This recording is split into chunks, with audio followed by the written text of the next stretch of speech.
So my comments from earlier meetings came up from a place of compassion, transparency, and community dialogue. Considerable thought went into this resolution. The council's discussion was given considerable weight and thought in drafting this resolution. I think I know Camarillo pretty well, and I try to represent it with all my heart, and I try to do so accurately. So I was born here, I was raised here, and I think it's worth something in that I'm still here.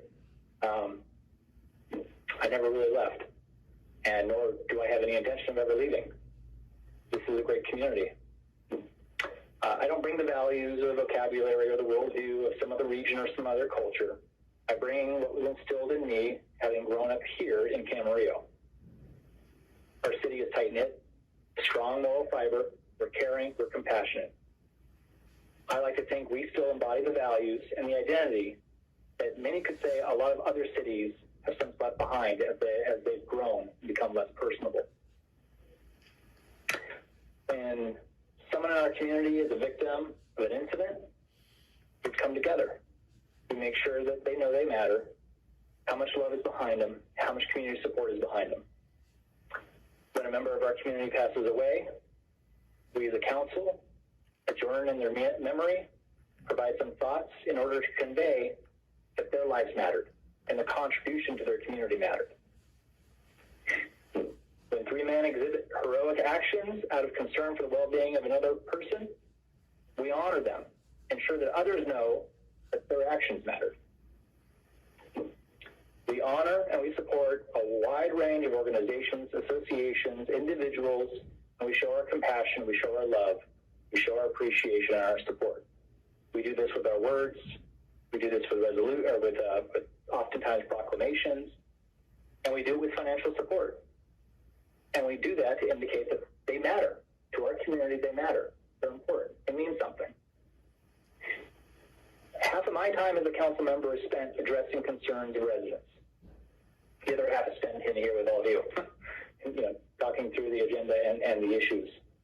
But at least half my time is spent addressing concerns of residents, either directing them to the proper service, the proper department, getting something fixed, resolving some sort of issue, making sure that they know that we as a city, and I as one of the representatives, don't take them for granted, and that they matter, and that their concerns matter and their problems matter. It weighs on me each and every day. I refer to it as the spinning wheel in my head. No matter what I'm doing, I always have this little wheel in my head, and it's always thinking about the city, and it's thinking about the residents, and it's thinking about how we can do something better.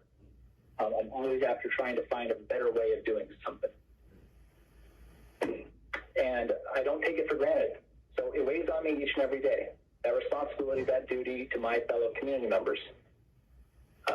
So when thousands of residents march and protest, oftentimes right outside City Hall, right outside where I'm sitting right now, for social equality, week after week, and they ask me the question, do I matter? Do my concerns matter? And what are we as a community, or we as a council, doing to address the concern and the issue of racial inequality? That plagues every community throughout the country. Many far worse than the way it may be afflicted locally. I'll be first to admit that. We do not have what otherwise would be considered as rampant racism in our community. I wouldn't go that far, but it exists. It inflicts every single community throughout our entire country. Ours is not absolved from that.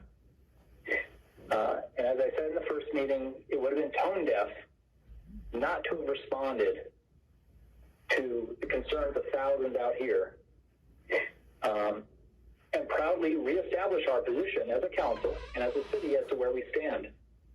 Even if it's to recommit a set of values that our community already upholds. In that case, it should be easy to do. It should be a slam dunk. And because the concept of resolution has been commingled with the incorrect assumption that this council is considering defunding our police, I do want to take a second and address that topic, as I know that many people are probably going to have comments in regards to that topic. So, some of the few things that I spoke to at the last two previous council meetings. I supported reviewing the police contract in an itemized budget. So it's what I need to do. I need to do my own fiduciary duty, and at this point, I have not seen either one. Neither a contract, or I have now sent right now, but and we'll get to that in the next agenda item. But at the time, I had not seen either a contract or an itemized budget.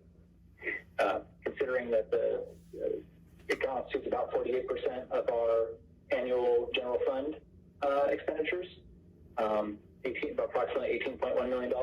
That's really important. So there, I'm exercising my fiduciary duty as a representative. I'm looking. People in staff know that I'm a man of a lot of questions. I ask a lot of questions. I truly value learning and understanding things. I was supportive of the consideration that the jobs of the police could be improved with the inclusion of social and or mental health support. It's a concept that our Ventura County Sheriff Department has already pursued with the addition of a part-time mental health counselor who works in tandem with our homeless resource officer. It's not a new concept, and it's not necessarily new to the Ventura County Sheriff's Department. It's something that they are currently actively working on.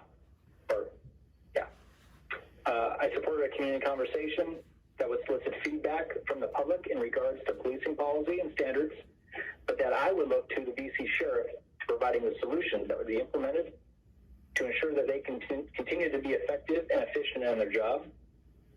I suggested establishing a commonly accepted metrics by which we could use to measure performance, and asked that any suggested changes would aid in the measurable improvement of those metrics. So policing to our community.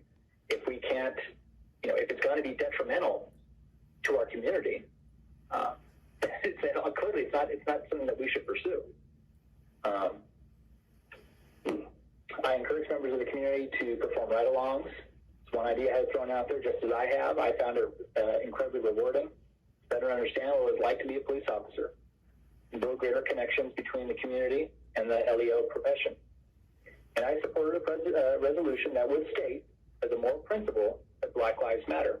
Because after all, that is kind of the crux of the question that has been posed to us by the thousands of members in our community, either through direct communication to council or via the peaceful protests that are happening right outside here at City Hall and throughout our community. So we owe it to that segment of the community.